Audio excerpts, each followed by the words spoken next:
En el nombre del Padre, y del Hijo, y del Espíritu Santo. Amén. Esperar en el Señor es confiar en todo lo que de Él podemos recibir.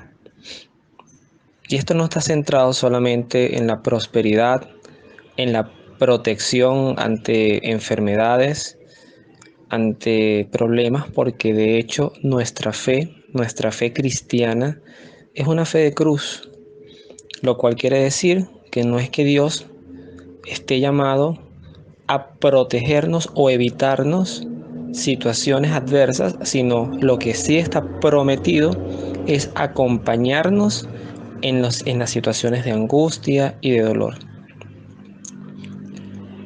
Justamente para entender esto, a mí me sirvió mucho una reflexión sacerdotal que, centrado en los salmos, dice que bueno, los salmos efectivamente escritos, inspirados en el rey David, hay muchos salmos que hablan de enemigos, de personas a las cuales hay que destruir, y que el cristiano, para utilizar estos salmos en un lenguaje de oración que sea cónsono con el carisma que implica la cristiandad, de la hermandad, del perdón, de la paz, teníamos que dirigir esas frases de enemigos, de destrucción, de aplastar, justamente a nuestro principal enemigo, que se puede dividir en tres, que es el demonio, la carne y el mundo.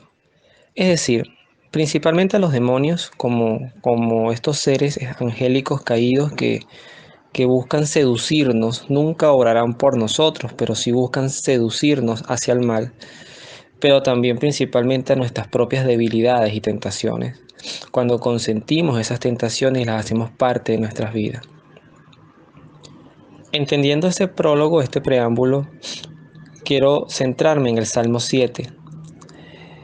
El Salmo 7 es una expresión de espera en el Señor.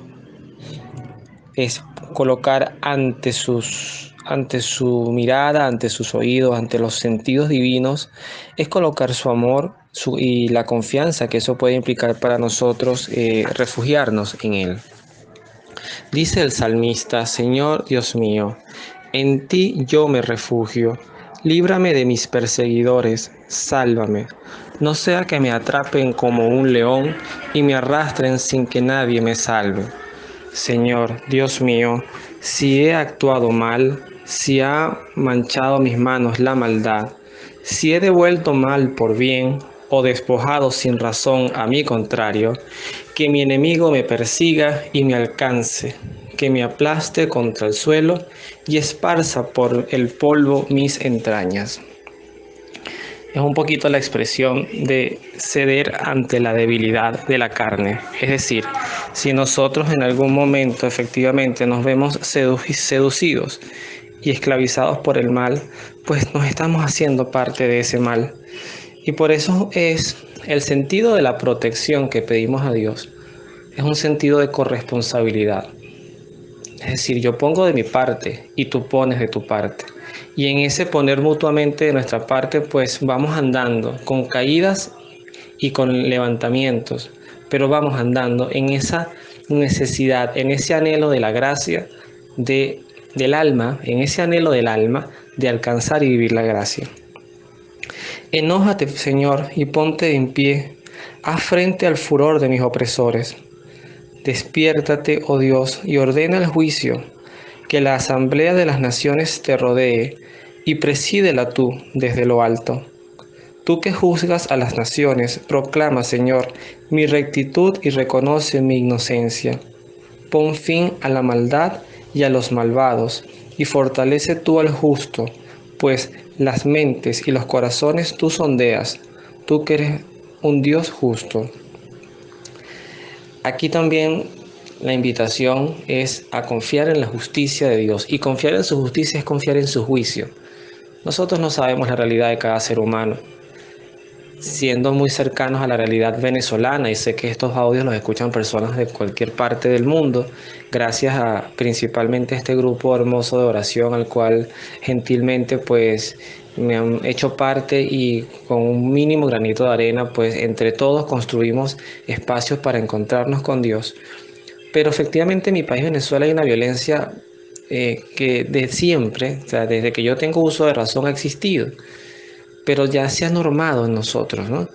Y por situar un momento, un sector que de hecho lo sitúo para colocarlo en oración, es lo que se llama el sector de la Cota 905, que tiene ramificaciones hacia sectores como La Vega, el Cementerio, el mismo Paraíso. Y se han desatado unas violencias y demás. En las redes sociales a veces hasta salen memes, y aquello pareciera entretenernos desde el punto de vista de como sociedad. Y resulta ser que en el fondo allí hay un depósito de extremada maldad, o sea, unas raíces de maldad. Ver jóvenes que están destruyendo su vida, su futuro, y hasta jugándose su propia salvación, porque sencillamente, quizás esto que voy a decir es un poco duro, pero nosotros no hemos tenido el alcance evangelizador hacia esas personas, y tenemos que hacernos corresponsables. Martín Valverde tiene una canción que se llama Cuando te rindes, y en una frase dice: tus errores son reflejo de mi falta de dar luz. Tus errores son reflejo de mi falta de dar luz. Y también podemos sumarle al hecho esta situación de que efectivamente lo que veía, por ejemplo, Juan el Bautista en Herodes. O sea, ¿qué necesidad tenía Juan el Bautista de pararse ante este títere rey judío, que lo que era un servidor de Roma, que además había tomado por mujer a la esposa de su hermano Herodías? ¿Qué necesidad tenía Juan, de exponerse al riesgo de la cárcel? Y de hecho fue lo que pasó: la cárcel y la decapitación. ¿Y por qué no quedarse callado y sencillamente dejar que ese hombre se condenara?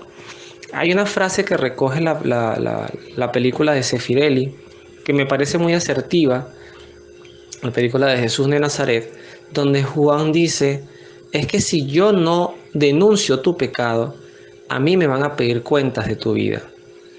Y eso también es tener una corresponsabilidad de salvación, porque eso también, si volteamos el concepto de espera, es lo que Dios espera de nosotros. O sea, no todo dejárselo a Dios, porque por supuesto que Dios lo puede hacer todo, pero recordemos que hay algo que Dios respeta por encima de todas las grandes prodigios que puede hacer Dios en nuestras vidas. Dios respeta la libertad del hombre. Y esa libertad solamente puede accionarse a través de un sistema, un proceso de evangelización bien claro y transparente, que anuncie un querigma real. No que, por ejemplo, plantee, lo escuchaba también otro padre y me parece duro pero muy real, la catequesis de la primera comunión, entonces con muñequitos, con cancioncitas, y Jesucristo es chévere, y Jesucristo es bueno, y vamos a aplaudir a Jesús porque Jesús es nuestro amigo, y eso está muy bien. Pero ¿dónde está la cruz? ¿Dónde está el dolor? ¿Dónde está el reconocimiento de que vivimos en un mundo que está cargado de pecado, y que tenemos que reconocer claramente, y nuestros niños tienen que reconocer claramente, que hay un enemigo real que va por ellos? Así como les advertimos de la droga, les advertimos del sexo, y les advertimos de los desconocidos. ¿Quién les hace advertencia del demonio, de las tentaciones? Que vean el dolor, que vean lo que significó nuestra salvación a un peso de sufrimiento de cruz. Y también viene el tema, por ejemplo, de la evangelización a jóvenes, donde entonces a veces los queremos meter en una burbuja rosada donde bueno, Dios te ama como eres, no te dejes desmotivar. Sí, me parece también muy bien, pero ¿dónde está la parte confrontativa propia del querigma, que tiene que ver con, mira, reconócete primero pecador? O sea, necesito que en este espejo reflejes tu vida, no ante mí, ante Dios, y te des cuenta de lo que tú mismo te estás destruyendo. Eso también es esperar, lo que Dios espera de nosotros. Y eso es un poquito lo que refleja este salmo, cuando nos dice que Dios conoce y sondea nuestros corazones. Dios es el escudo que me cubre, el que salva a los rectos de corazón. Dios es un juez justo, atento siempre para castigar. Esa palabra no le gusta mucho a muchos cristianos, pero es real y se repite muy reiteradamente en la Biblia. Y es un elemento que no podemos dejar por fuera. A veces olvidamos que Yo lo explico así. Dios tiene tres características fundamentales, que es la verdad, que es intransigible, o sea, no es innegociable. O sea, la verdad es la verdad. Dios no camina nunca por senderos de mentira, y la verdad es única en un contexto salvífico. Por ejemplo, ¿cuál es la única puerta para entrar al cielo? Jesucristo. Ahora, que habrá contextos, que si de repente tú no conociste a Cristo, que de repente tú fuiste una buena persona, que te educaron en otra fe, ya eso sí es verdad, porque Dios encontrará todos los recursos posibles para salvar un alma, eso es verdad. Entonces aquí viene la parte de la justicia, y lo digo en ese orden: verdad, justicia. Y la justicia arropa la verdad, o sea, Dios juzga en verdad, conociendo la realidad de cada ser humano. Pero por encima de la justicia y la verdad está su misericordia. Y en efecto, Dios siempre va a tratar de salvarnos. Pero eso no quiere decir que cada uno no va a recibir el fruto de sus propias obras. Y eso algunos lo traducen como un castigo. Pero si la Biblia expresa esta palabra con esta claridad, pues no tenemos que sentarnos a escuchar estos debates que lamentablemente han salido de muchos exégesis y personas muy importantes de medios católicos que hasta se han atrevido a escribir libros que se titulan Dios no castiga. Y eso le ha salido al paso, y yo me sumo en esa línea de que, oye, ya va, esto no se puede predicar así. Entonces, la espera en el Señor es conocer primero quién es Dios. Yo tengo que saber, como decía San Agustín, conocer para amar, ¿no? Conocer, yo no puedo amar lo que no conozco. Yo tengo que saber quién es Dios en un contexto amplio, y para eso tenemos la revelación, tenemos la tradición, los escritos de los padres de la iglesia, tenemos la inspiración del Espíritu Santo. Eso es esperar en el Señor. Y eso es entender que si somos castigados, seremos castigados en amor. Eso también lo explica, si mal no recuerdo, San Pablo en una de sus epístolas. Sé que está en las cartas del Nuevo Testamento, donde dice que Dios nos amonesta, Dios nos corrige, pero lo hace por amor. Y eso quiere decir que nunca va a ser un castigo sádico, un castigo al estilo nazi, o al estilo Stalin, o al estilo de tantos tiranos que todavía hoy cohabitan este mundo en nuestros tiempos. No, no, no. Este sentido es así como el padre, y yo soy padre, el padre que aunque su hijo se revuelque en llanto y te ponga esa mirada de dolor, y tú no es que no es que le estás pegando, es que le estás prohibiendo algo que tú sabes que es para su mal, y eso el niño lo puede entender como un gran castigo y una gran injusticia.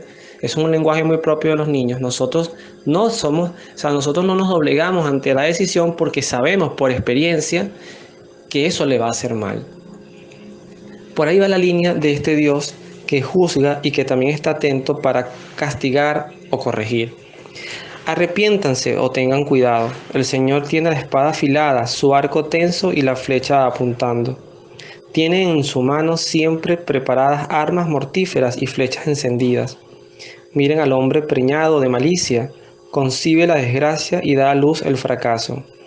Qué bonita esa frase, parece dura pero es hermosa. Miren al hombre preñado de malicia, concibe la desgracia y da a luz el fracaso. Cava una fosa y la hace profunda, pero en la trampa que ha hecho caerá. Su maldad le recaerá en la cabeza y le rebota en la cara su violencia. Yo alabaré al Señor por su justicia y cantaré al nombre del Altísimo. El Salmo culmina con esa frase. Es como decir: Señor, yo te amo, yo te alabo, yo te adoro por lo que eres, no por lo que yo quiero que seas. Te acepto tu designio en mi vida, y es lo que espero de Dios. Señor, te entrego mi vida y espero que tú me guíes. Espero que tú me indiques, me lleves por los caminos que tenga que transitar. Y como dice el Salmo 23, aunque camine por cañadas oscuras, no temeré ningún mal, porque tú vas conmigo. Ese es el concepto de vivir la cristiandad. Y creo que de los salmos también podemos empezar a hacer ese ejercicio de la reflexión, de la meditación, de la interiorización, siempre entendiendo al enemigo, no al hermano, sino a la acción del demonio y al pecado en sí mismo, a nuestras propias debilidades. Esos son los enemigos que tenemos que vencer. Que Dios los bendiga. Nos vemos en la oración.